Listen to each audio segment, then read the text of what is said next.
Hey guys, it's Dr. May. How are you? Hope you're doing well today. If not, you still came to the right place because we're going to do some coping skills. So today's we're doing interpersonal effectiveness skills. So if you're interested in improving your relationships, making them work a little better for you, you came to the right place today. Okay, so we're going to do the give skill from the interpersonal effectiveness module. But a quick review of interpersonal effectiveness. So these are a group of skills that help us to improve our interpersonal relationships. So they help us to get our needs and wants met more effectively. They help us to get along better with other people and keep our self-respect while we're doing it. Okay, so today's skill is the give skill, but that's all about keeping a good relationship. So that's what we're mainly going to focus on today. So let's think about why this is important. You know, we're social creatures and we need people in our life. We can't just live a life of isolation. People enjoy life a whole lot more when they have satisfying family relationships, friendships, work relationships, and even just like pleasant interactions with casual people you come in contact with, like at stores and businesses and things like that, right? So our life goes a whole lot smoother if our relationships flow better. All right, so these are just a few tips that they have on how we could do this in a general sort of a way.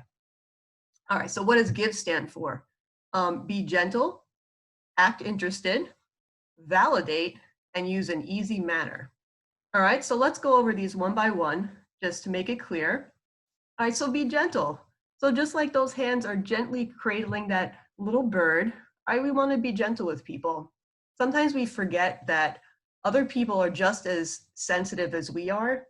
You know, we might think that our words don't really matter or it's not going to touch somebody, but you know, what we say and how we interact makes a big difference. And we got to remember that, you know, it's nice to have a gentle manner with somebody. So kind of, you know, be easy with them, you know, respectful, supportive, be patient, you know, you be calm if you can. Try to use a pleasant tone of voice, kind of have this gentle manner. So think about someone that you know that fits this description. And I'm sure like some of these qualities come to mind when you think of that person. And so if you're trying to emulate being gentle, you could always like bring that person to mind and say, well, what would I do if I were that person? Or if that person were handling this situation, what would that person do? Right? And how would they be gentle toward the individual they're relating with?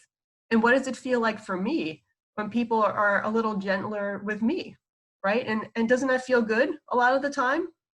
Right? So remember, the gentle also involves no threats, judging, or blaming, right? So we're going to interact with people in an accepting and non-judgmental manner, giving people the benefit of the doubt when possible. Okay? So that's the gist of this one. So let's go on to the next one. So the I of give is act interested. Okay? So notice it says act interested, not necessarily be interested. Because sometimes we are genuinely interested in the other person and what they have to say and the stories they're telling us or whatever's going on. But some cases, you know, we might not 100% of the time feel that way. But let's say there's somebody that's important to me, maybe a really good friend. And it happens to be that she's telling me a story that I don't really care about a whole lot. Maybe I'm not interested in that topic, or I'm not interested in hearing it for as long as she wants to talk about it. But because she's my friend and I want to keep a good relationship, it's important for me to at least act like I'm interested or try to be interested, because that's going to make her feel good. And also, we have to remember that we're not always that interesting either. You know, as much as we like to wish we were, sometimes we could be boring or we may not talk about something the other person likes to hear.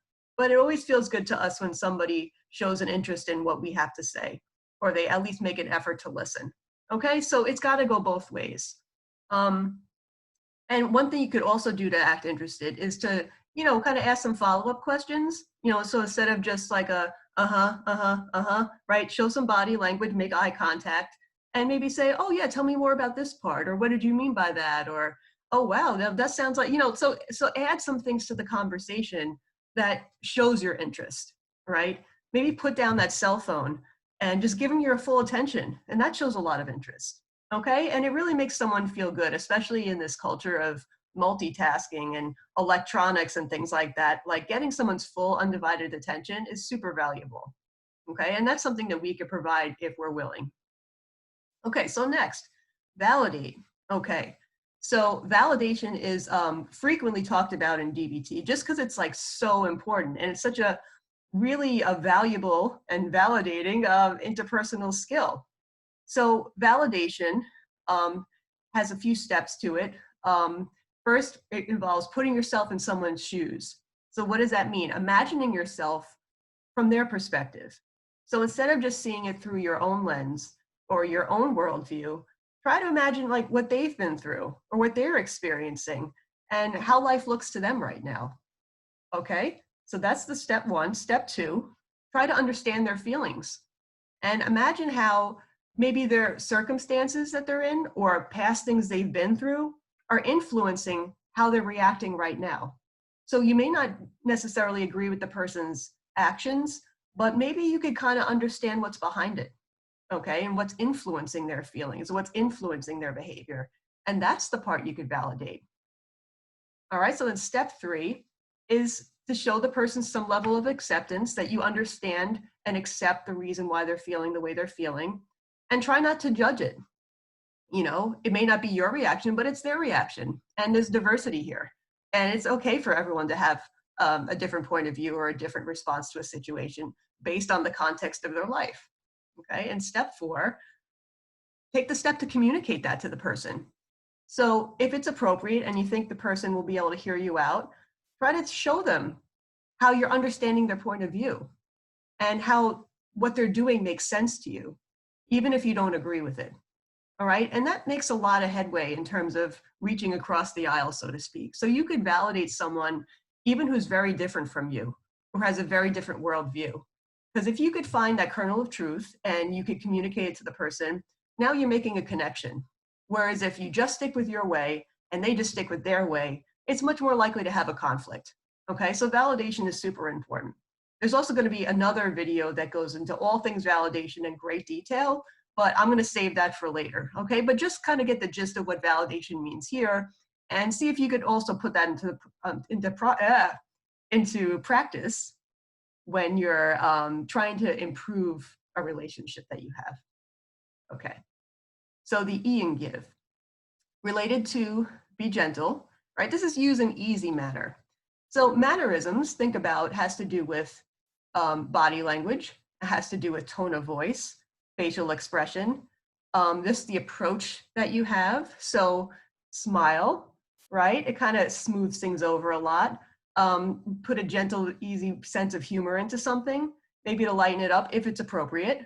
Having fun with somebody, you know, being lighthearted about things, just having a nice time, not making it a really tense or serious endeavor to be together with somebody, right? Kind of keep things calm and relaxed.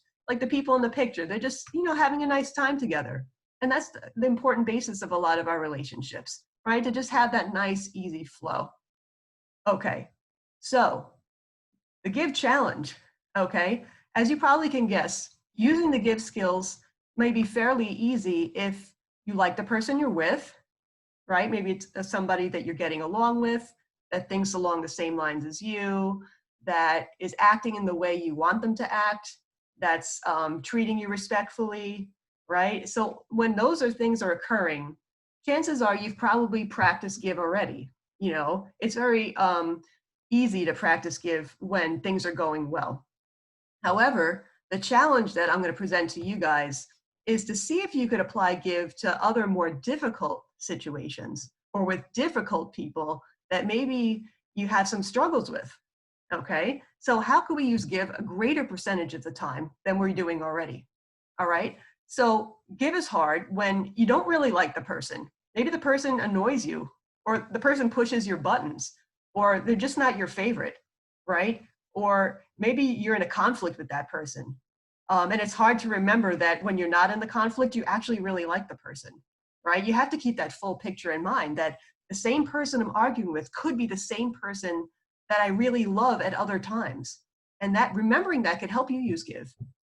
And it's hard to use give if the person's not acting in the way you want them to act, if they're disappointing you, if they're disrespecting you, but sometimes it's still important to use give anyway. Whether it's a friendship, a family, a work circumstance, right? We want to use give with our coworkers and our bosses so we could have a smooth relationship in the workplace. When we interact with customer service representatives, right? Instead of being nasty, we could be a little bit more, you know, using give skills, keeping a smooth relationship, kind of using that easy manner. Okay, so I challenge you to try that. Okay, so that's your unofficial assignment for the next week or so. Let's say that. Okay, so keep being mindful of that. Use it where you need it and challenge yourself. Okay, so good luck, and I'll see you soon. All right, bye, guys.